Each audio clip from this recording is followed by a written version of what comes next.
я считал, что учет это очень скучно. А с математикой у меня было не очень в ладах, если честно. Цифры могут давать не просто номер 7, 8, 9 или 10. Интересуешься наукой и прогрессивными идеями? В проекте «Наука-наука» мы расскажем о молодых ученых Удмуртии, их исследованиях и достижениях. Мы познакомим вас с лучшими и перспективными, теми, кто знает, как устроен этот мир с научной точки зрения. Меня зовут Алборов Григорий Ирланович, и я ученый.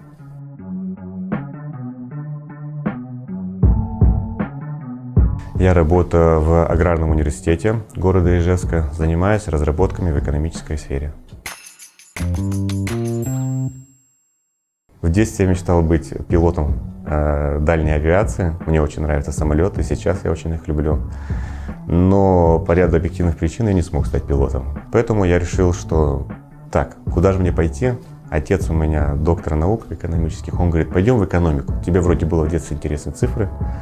И я говорю, а с математикой у меня было не очень в ладах, если честно. Не знаю почему, хотя сейчас все хорошо.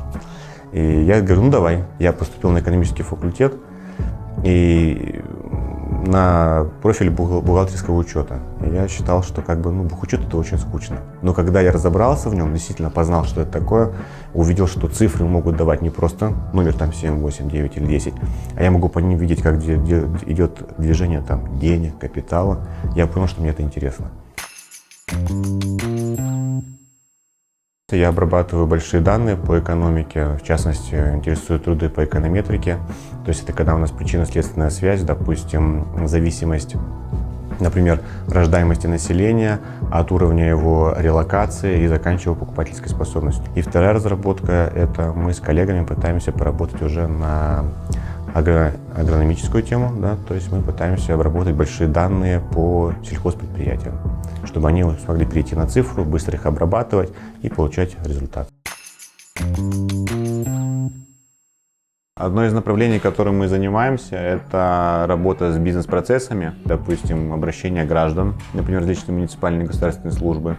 Это и экономические бизнес-процессы, это и бизнес-процессы, связанные с e-коммерцией, маркетплейсы и так далее и тому подобное.